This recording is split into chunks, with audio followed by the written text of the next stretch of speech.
Hi, and welcome to Living Legacies of the Ozarks. We're glad you're with us. My name is Hayden Head. And my name is Sue Head, and we're coming to you from the campus of College of the Ozarks. And today we have a very special guest, Dr. Janice Williams, who Hayden and I have been friends with for a long time. Decades now. Since she came to the college. And we're going to talk about her journey in the nursing program here at the college. Welcome, Janice. Thank you so much. We're so glad you're with us. We want to know how you came to College of the Ozarks and what it was like to start the nursing program here. That's a beautiful journey that happened 20 years ago. Clearly know the Lord called me here when I heard about College of the Ozarks actually on the radio, a Paul Harvey show. That alerted me to this beautiful place in this part of the country. And I heard that they might be starting a nursing program, so I just sent a letter of inquiry in March of 2004 to say, if you're starting a program, I would love to help. I'm really passionate about Christian worldview education in nursing because it naturally flows out of our practice. You want to care for the person, yes, their body and their mind, but you need to care for their spirit. In fact, much of our illnesses come because our spirit is suffering. And so I wanted a program that allowed that. And so through a series of events over a couple of years, I had an opportunity to interview here. And Dr. Davis, our president at the time, invited me to come and start this from the very beginning. So I met you at the very beginning of my journey here, and we started having students sign up for pre-nursing classes. We went through all the accreditation processes and met with a ton of clinical agencies. They're so supportive of us. They provide clinical for our students on a regular basis. They hire our students. It has just been a beautiful, beautiful relationship to serve our community. Well, Janice, we know that you've put together a wonderful program here. I mean, it's been so successful. The number of students who, and now believe me, I don't know all the acronyms, but who passed the NCLEX, which is really high and it's a really hard test. What is that number? Pretty much 100%. That's a good number. Since 2019, we've had a 100% pass rate for our 5 years in a row. And so that's pretty unheard of in that. But all our students pass the NCLEX. That is amazing. And you have a high percentage of your graduates that have jobs even before they graduate, right? I would guess about 80% of them have jobs before they graduate.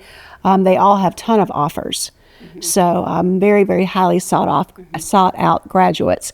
And so 70% of those have stayed in the Ozarks to serve. Oh, I love that story. Wonderful. And not only speaks to the quality of the program, but of the faculty that you've assembled to have these kind of results. How have you found these faculty members? Well, I would say, number one, the Lord has found those faculty. When I interviewed here 21 years ago, one of the concerns were that there were not enough faculty because you have to have a graduate degree. And there was only one nurse in the entire two-county area that I was aware of that had a graduate degree, Brenda Blaine. And she has since passed. But she is the original, the chief nursing officer of Skaggs Hospital. And so we met when I toured this area, and she is the only one with a graduate degree. And we had to talk about how to then grow the nurses in this area into bachelor's and master's degrees so that they can also teach clinical. So Janice, as sort of the person tasked with creating the Armstrong McDonald School of Nursing here at the college, if someone were to ask you, how is your nursing program any different than anyone else's, how would you differentiate us from other programs that are available? Number one is mission. We are different because of what we believe, and we believe it so strongly that it just comes out of everything we do and say and teach. Our mission is to present a biblically based, character-driven education for nurses to serve humankind because of what Christ has done for us. And so at the very root of that is that we value other people. And because we value them as Christ has valued them, then we treat them well. And we want the best for them. So if we're going to do that for our patients, then the faculty then model that for our students. The number one qualification I'm looking for in my faculty, I want them to love students to Christ. And they do that so well. And they're serious about it. And so that mission, of course, and that's not just a platitude, we believe it. We believe what we say we do, and we do it well, and our students do it well. And it's noticeable. Employers will say, your graduates are different. while yes, they're different because it's hard work and they know how to work well. They know how to be a good team, but they also know how to care for people with compassion and respect. That's so important. You know, I've always thought that students who receive that acceptance letter here at College of the Ozarks have just gotten the golden ticket, right? They got a chance to change their family tree, to change their lives, to build a future. But I've always thought, too, that those who've been accepted into the nursing program kind of get a double ticket, right? I mean, they really get this excellent program along with everything else that they get at the college. And I'm sure that in your time here in the 20 years, you have seen transformation in the lives of students, just as you talked about it. And I'm sure you've seen that sort of reverberate as they reach out to their patients. Does anything come to mind about your students, things that you've seen, stories over the years that you could share with us? Oh, there's so many stories. I'm thinking of one student right now who is from the area. I don't know if it was Cassville area. She came here because that's the only place she could afford. And she wanted to be a nurse. And she worked and worked and worked. And we studied together almost every week for parts of her nursing career. When she graduated and got a job as a registered nurse, she changed the trajectory of her entire family, extended family. She was able to provide for her mom and dad and care for them and their illnesses and make a life for herself. I keep up with her on Facebook. She now is married, has a child, is very successful in another job as a nurse. And so I could tell you story after story. There's a chapter in the Miracle of the Ozarks Part 2 book, and that's chapter 14, I believe, is nursing. And we call it, that chapter, the miracle working opportunity. We get to be a part of miracles. We see that happen over and over of students coming from this area, and it changes their entire life because they can have a living wage, and they feel valued, and they contribute to our community. Share with our viewers some of the places that many, thank goodness, stay in this region, which is wonderful. We've had some nurses have some pretty exceptional opportunities over the years. Can you say some of the places that they've gone to? As far as their employment? Yeah. Yes. We have many of our students who are right here at home, and I love that at Cox Branson. We have students who go to North Arkansas Regional Medical Center. We have students, our graduates now, they're at Mercy Hospital in Springfield or Mercy Rehab Ortho. They're in Cox Springfield area. They've gone on to also Barnes Jewish and St. Louis. We've probably had 5 graduates go to Mayo Clinic. And we've had them certainly, I think probably 6 have gone all over the world as missionaries. We've had 3 or 4 students graduate with the military, so they have served everywhere. And we actually have a graduate of our military school here, a military minor, military science, Dr. Rain Prather. And he graduated in 2018 and served in the Army, then served in other nursing schools, came back here, and he is teaching for us.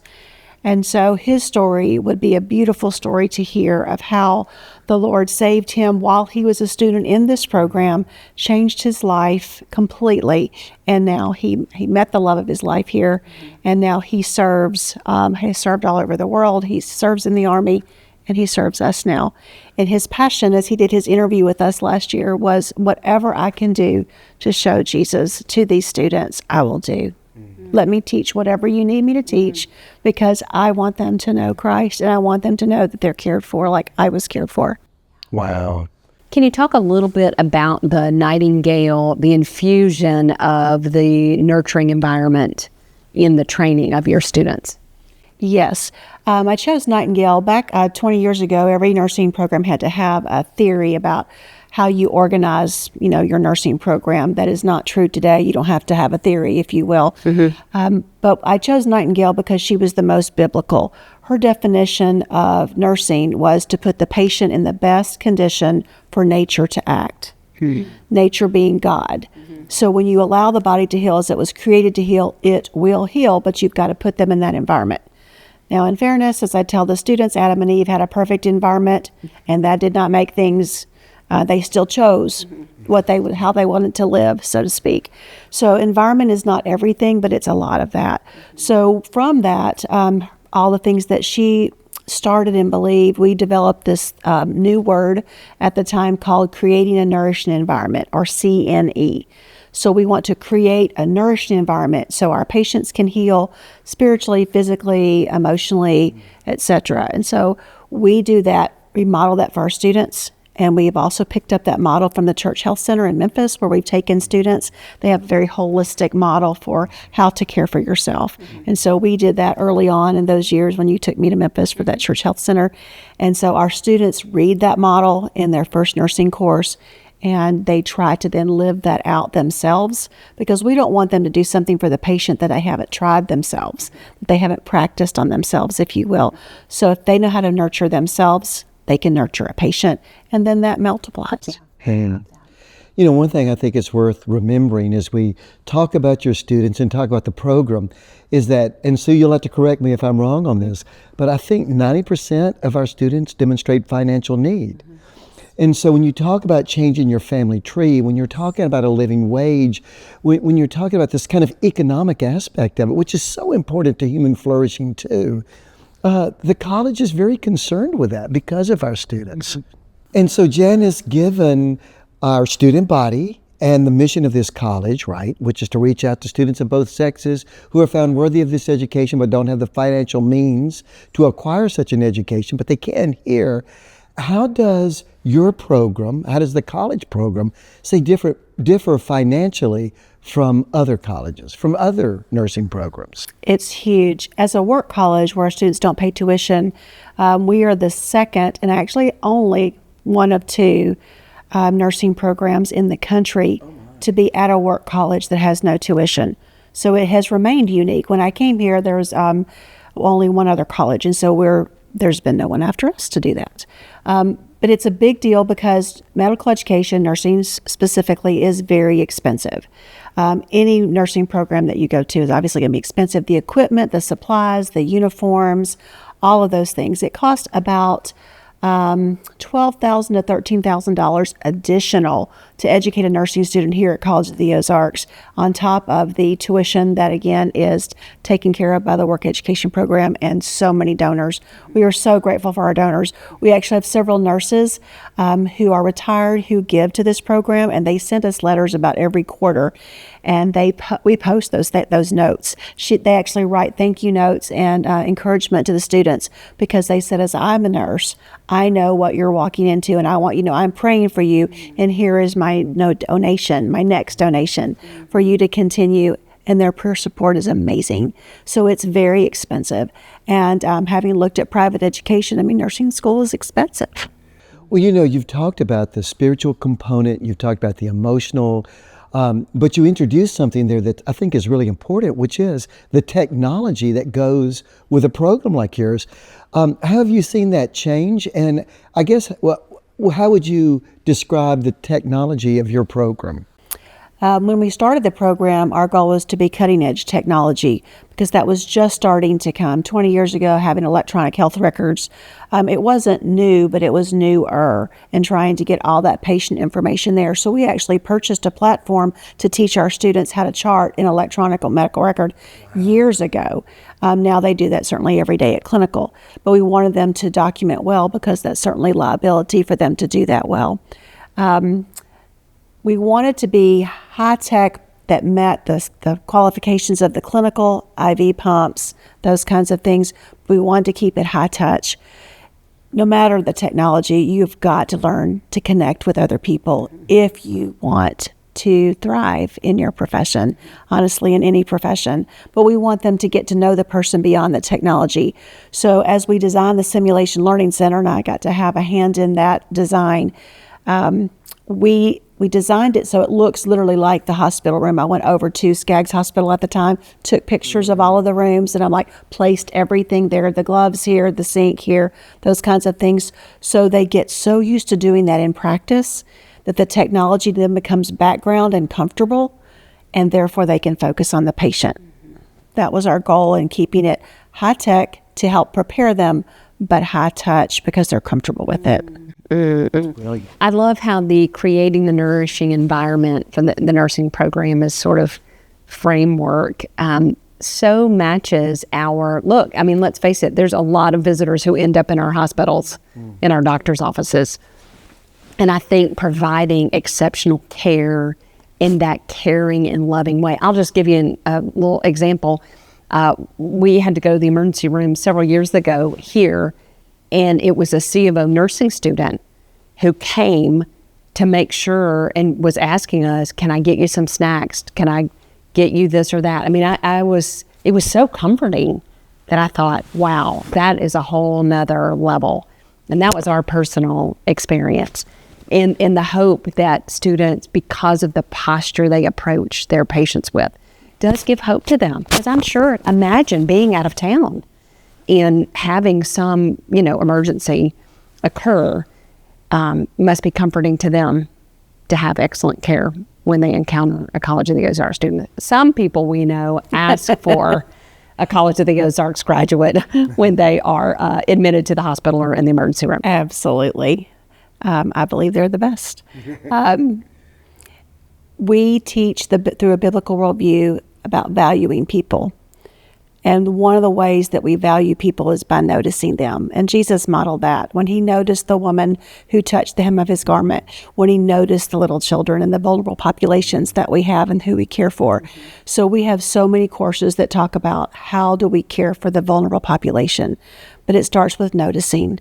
And it's the eye contact that we make in the hallway with the patient. It's just having that on your radar because we care. That doesn't mean that we don't get tired. That doesn't mean we don't get burnout. That doesn't mean that we do it perfectly. But we want to coach that. But again, the students see it modeled in the faculty, that we notice, what's going on with you? Are you doing okay? How can I help? We can't fix it, but we can carry the burden with them. Love that.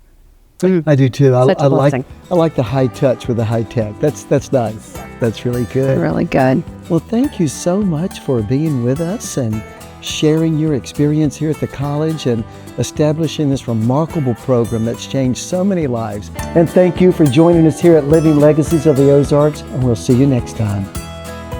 Living Legacies of the Ozarks is brought to you by Ozark Mountain Legacy, College of the Ozarks, the Hershin Family Foundation, Meyer Hotels, and Sight and Sound Theaters.